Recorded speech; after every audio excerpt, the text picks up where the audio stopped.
Bonjour à tous et bienvenue dans ce Morning Bull Live. Nous sommes le 15 janvier 2021 et hier, le 14 janvier, on a quand même vécu une belle journée sous le signe du stimulus. Stimulus parce qu'on l'a beaucoup attendu toute la journée, c'était un peu le gros thème du moment.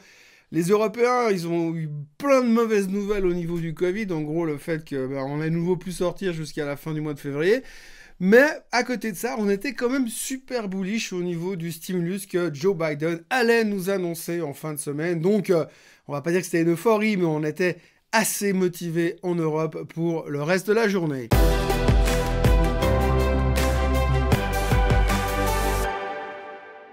Alors, jolie motivation en Europe, et puis aux États-Unis, on a eu une journée, de nouveau une journée assez molle, enfin une journée que j'ai envie de qualifier, comme disait l'autre à l'époque, hein, c'était trop calme. J'aime pas trop beaucoup ça quand c'est trop calme, je préfère quand c'est un peu trop plus moins calme.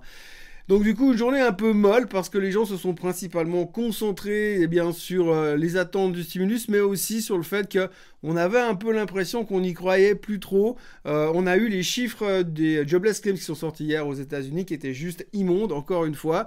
On voit que les attentes, non seulement les attentes de nouvelles demandes d'indemnité chômage étaient en augmentation, mais on attendait, c'était beaucoup plus haut que ce qu'on attendait. Donc on a pratiquement 1 million de demandes sur une seule semaine aux États-Unis.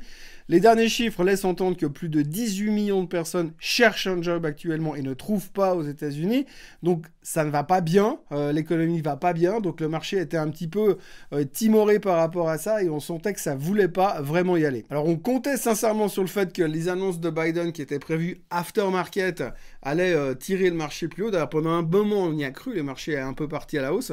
Mais non, finalement, ça a terminé plutôt mou, sans grands espoirs. Sans grands espoirs, il ne faut pas être complètement négatif non plus. On a eu 2-3 espoirs quand même, parce qu'on a quand même eu 2 IPO qui sont sortis hier. Alors 2 IPO comme d'habitude, en ce moment, les IPO, c'est le truc où il faut être dedans. On a eu une explosion au niveau de Petco, qui a pris plus de 70%. Petco, c'est l'alimentation pour chiens, symbole ouf. C'est le meilleur symbole qui a été trouvé cette année, je pense. Et puis la deuxième, eh bien, c'était Poshmark. Alors Poshmark, c'est grosso modo Anibis en Suisse ou Le Bon Coin en France. Et puis à chaque fois que vous vendez quelque chose au travers de leur site, de leur application, ils prennent 20% au passage sur ce que vous vendez, sur le prix de vente. Alors le truc carton, 140% à l'ouverture hier sur l'IPO. Tout va bien dans le meilleur des mondes. Tranquille, hein. Franchement, le secteur IPO en ce moment, c'est génial. Je crois qu'aujourd'hui, n'importe quel dope qui vient en IPO va faire un carton de toute manière. Et ça continue encore hier. Autre nouvelle qui a fait péter les plombs. Alors, on a eu la série Hydrogène ces derniers jours. Hein. On l'a vu avec Plug Power et Ballard Power qui vont exploser pour les raisons qu'on connaît. Et puis, aujourd'hui, hier en tout cas, on est parti sur autre chose, sur le domaine de l'espace. Le domaine de l'espace parce qu'il y a une société qui s'appelle Ark Asset Management, qui est une boîte de gestion de fortune aux États-Unis, qui est très populaire ces derniers temps parce que l'année passée, la plupart de leurs produits ont quasiment doublé. Pourquoi? Parce que leur plus grosse allocation était Tesla.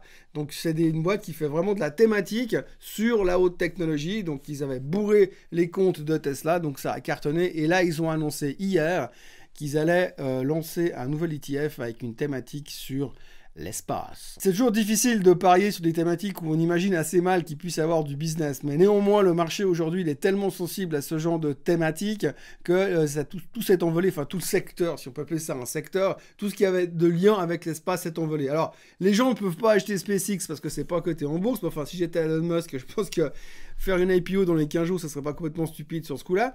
Donc il restait quoi pour acheter l'espace? Ben il restait la boîte à Richard Branson, Virgin Galactic. Il restait Stable Road Acquisition. C'est une boîte qui fait... C'est un SPAC à la base, un spécial véhicule d'investissement, très à la mode en ce moment. Et c'est un truc qui est basé pour faire comment on appelle ça, de la logistique dans l'espace. En gros, c'est le FedEx de l'espace. C'est les mecs qui vont aller livrer des trucs dans l'espace. C'est un truc où on a de la peine à imaginer que ça puisse être un vrai business. Mais pourtant, c'est ce qu'on est en train de développer. Donc ces deux titres-là, Virgin Galactic a explosé de plus de 20%. Stable Road a explosé aussi de plus de 20%. Et puis il y a un troisième qui s'appelle Maxar, qui est dans le business des satellites, qui a également pris 20% hier, parce qu'en fait, c'est les quelques titres qu'on peut jouer dans la thématique. Je ne vais pas vous dire que c'est des idées d'investissement, parce que globalement, c'est quand même assez compliqué d'imaginer qu'il puisse y avoir un réel business à terme dans l'espace. faire de la logistique spatiale, pour l'instant, excusez-moi, mais ça donne juste envie de rigoler. Et les vols spatiaux que Virgin Galactic veut organiser, perso, il faudrait me payer, mais méga cher pour aller faire le guignol au-dessus de la stratosphère, juste pour dire ouais, je suis allé dans l'espace, trop cool. Par contre, alors derrière, les gens ont commencé à chercher les autres titres qui pourraient potentiellement intéresser cette boîte qui s'appelle Ark Asset Management et dans lesquels ils pourraient investir dans leur nouvel ETF. Eh bien, il y a 2 sociétés qui sont revenues au devant de la scène. Des sociétés dont on parlait peu ces derniers temps parce que c'est pas super ESG, c'est Lockheed Martin et Northrop Grumman. Fabricant d'avions, fabricant d'armes, fabricant de missiles. Pas super investissement responsable, mais là tout de suite l'investissement responsable n'était plus vraiment notre priorité puisqu'on est en train de parier sur l'espace et bien au-delà. Revenons 2 secondes au chapitre stimulus. Donc hier soir, notre ami, notre messie, notre guide à tous, Joe Biden a annoncé son stimulus. 1,9 trillion de dollars pour un nouveau stimulus, encore un, il vient à peine de finir le premier, et 1400 dollars de chèques versés à chaque Américain. Alors c'est intéressant parce que ça fait 2 semaines qu'on nous chauffait comme des brutes en disant ouais, il y aura un chèque de 2000 dollars si les Américains ils votent pour des démocrates l'autre jour en Géorgie. Souvenez-vous, 2000 dollars si les Américains ils votent pour les démocrates. Et qu'est-ce qu'il a annoncé hier soir, Biden? 1400 dollars. Oui, mais les 2000 dollars, c'est les 2000 dollars moins les 600 qu'ils ont déjà reçus, donc ça fait 2000 dollars, parce que 600 plus 1400, ça fait 2000. Bref, ça commence, superbe stimulus, on ne sait pas quand c'est qui sera validé, on ne sait pas quand c'est qui sera mise en place, mais en tout cas, encore une fois, c'est génial. Bon, la problématique, c'est que le premier stimulus n'a pas fonctionné, le deuxième qui vient d'être mis en place, on n'a peut-être pas encore assez de recul, quant au troisième, on verra, mais enfin, pour l'instant, les chiffres économiques sont toujours dégueulasses, et l'économie n'a pas l'air de repartir, malgré que les marchés boursiers sont en train de lui dire « Mais vas-y, on est en train d'anticiper le meilleur pour toi ».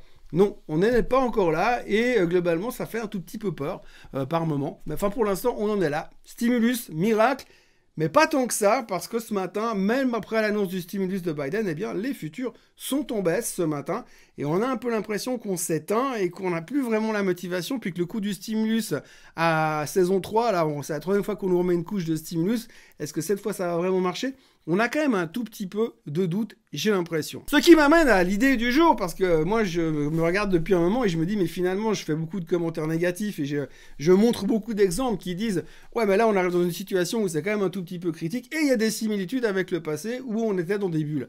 Aujourd'hui je me dis peut-être qu'il faut commencer à observer des puts. Alors c'est ce que j'ai fait ce matin, je me suis dit bah tiens je vais regarder peut-être jouer un put sur le Nasdaq, jouer la baisse du Nasdaq, acheter un petit truc dans un coin en disant au cas où il y a un truc, et ben c'est là-dedans que ça va cartonner. Donc j'ai commencé à regarder et puis je suis tombé là-dessus. Là-dessus, c'est le graphique du SOX, le Semiconductor Index, et quand on voit ça, eh bien c'est toujours difficile d'aller se mettre short là contre, en disant bah la tech, les semi-conducteurs, est-ce que je vais oser aller short alors qu'il y a tout ça qui est en train de tirer. Ce qui est assez intéressant, c'est quand vous regardez le graphique du SOX aujourd'hui, il a littéralement explosé depuis quelques jours, alors que finalement, quand vous regardez le contenu et les composants du SOX, eh bien c'est pas les mêmes que d'habitude qui tirent. Nvidia ne fout plus rien.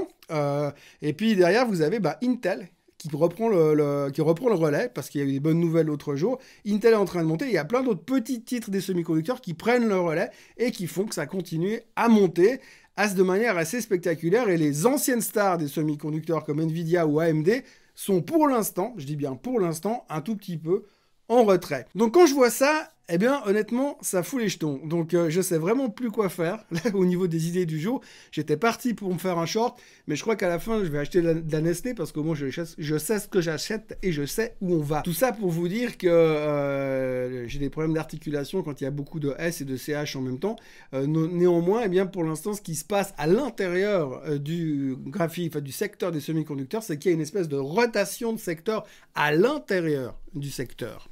C'est un nouveau truc, je viens de l'inventer. Mais en tout cas, on voit que les gens se repositionnent sur d'autres titres qui ont été moins recherchés ces derniers temps. Donc vraiment, il y a des choses qui sont en train de bouger à l'intérieur même de la techno. La question du jour, je vous la lis. J'ai une question concernant les indicateurs techniques du type ADX, MACD ou bande de Bollinger. J'ai l'impression qu'elles sont surtout utiles pour des investissements à court terme, des placements pour quelques jours ou quelques semaines. Si je veux placer pour des positions à long terme, est-ce que ça vaut quand même la peine de les regarder quelle importance doit-on leur accorder? Ces indicateurs techniques, ils ont l'utilité qu'on a bien envie de leur donner, d'accord? Parce que d'abord, c'est pas une science exacte, l'analyse technique n'est pas une science exacte, tout comme l'analyse financière n'est pas une science exacte, tout comme la finance n'est pas une science exacte. Néanmoins, quand vous observez tous ces indicateurs techniques qui sont basés sur des prix du passé, qui vous donnent des moyennes et qui vous permettent d'avoir des niveaux de support où par hasard, des fois, il y a une réaction, eh bien, c'est l'importance que vous leur donnez. Typiquement, les deux indicateurs techniques les plus basiques, c'est les moyennes mobiles, et les gens regardent beaucoup la moyenne mobile des 50 jours et la moyenne mobile des 200 jours. Ces deux moyennes mobiles, qu'on les casse à la hausse ou à la baisse, sont toujours des points importants de changement de tendance. Et puis quand les deux se croisent, c'est également important dans une direction ou dans l'autre. Après, c'est l'importance que vous avez envie de leur donner. Si vous comprenez vraiment bien l'indicateur technique, les Bollinger, il y en a qui sont fans de ça, il y en a d'autres qui aiment beaucoup, qui préfèrent nettement les Ishimoku ou ce genre de choses. Donc c'est un peu à chacun de trouver la meilleure manière où le graphique lui parle. Après, savoir si c'est un bon indicateur pour le long terme, oui, je pense que c'est aussi un bon indicateur pour le long terme. C'est un bon indicateur pour le court terme, pour les traders, mais c'est également un bon indicateur pour celui qui veut faire du trend following. Parce que si vous avez un titre qui est toujours au-dessus de sa moyenne mobile des 200 jours, par exemple, et qui reste dans un canal de bande de Bollinger qui est complètement bien plat, bien flat, qui monte de manière, on va dire, diagonale, correctement et de manière régulière, eh bien, vous savez que vous avez une tendance qui est établie. Et quand les bandes de Bollinger vont commencer à tourner un petit peu, eh bien, vous allez vous dire « Ah, ça devient un peu compliqué, donc attention ». Donc oui, moi je pense que l'indicateur technique a une valeur, la valeur qu'on veut bien lui donner, mais la manière dont on a de regarder va changer un petit peu tout ça. Et c'est vous qui allez déterminer ce qui vous parle le plus. Perso, moi je travaille avec des stochastiques, des MACD et des moyennes mobiles. C'est ce que je regarde. Il y a plein d'autres systèmes, mais je ne les regarde pas tous parce que sinon c'est plus un graphique, c'est un dessin d'un gamin de 8 ans qui a gribouillé partout. Donc ce qu'il faut, c'est vraiment trouver ce qui vous convient. Mais je vous assure que vous pouvez les utiliser comme aide supplémentaire à la décision et à la surveillance de vos positions sur le court terme comme sur le long terme. Voilà, c'est tout pour aujourd'hui. Là, on rentre dans une journée où il y aura beaucoup de chiffres économiques aujourd'hui. On aura également les chiffres des bancaires qui seront publiés ce soir, JP Morgan, Citigroup et Bank of America, sauf erreur. Pas mal d'articles dans les journaux qui disent que pour l'instant, les attentes sont extrêmement basses sur à peu près tous les secteurs. Donc, on pourrait avoir logiquement beaucoup de surprises à la hausse ces prochaines semaines. Ça va commencer à s'amplifier la semaine prochaine et augmenter toujours en puissance jusqu'à la première semaine de février où là, on aura les big names qui vont publier. On verra un peu dans quelle direction on va. Mais pour l'instant, le marché, en général, semble un tout petit peu éteint. Il y a toujours cette craziness ou cette folie qu'on a sur les IPO, sur des titres bien spécifiques, dans des thématiques technologiques bien spécifiques. Mais pour le reste, on voit que le stimulus ne suffit plus vraiment, que les chiffres du Covid sont toujours pourris, que la thématique des vaccins est toujours très active, mais pour l'instant, on n'a pas vraiment assez de recul pour voir des résultats. Donc, on est un petit peu en pending et j'ai toujours quelque part envie d'être un petit peu short dans un coin pour pas se faire brûler les doigts au cas où il y aurait tout d'un coup une énorme déception dans les jours qui viennent. Je vous remercie encore une fois d'avoir été avec moi ce matin. Alors n'hésitez pas à liker, n'hésitez pas à partager, n'hésitez pas à vous abonner à la chaîne Suisse Côte Suisse. Plus on est de fous, plus on rit. N'hésitez pas à revenir tous les jours et à en parler autour de vous. En tout cas, merci d'être avec moi. Je vous souhaite une très bonne journée et on se retrouve lundi matin. Bon week-end à tous. Bye bye.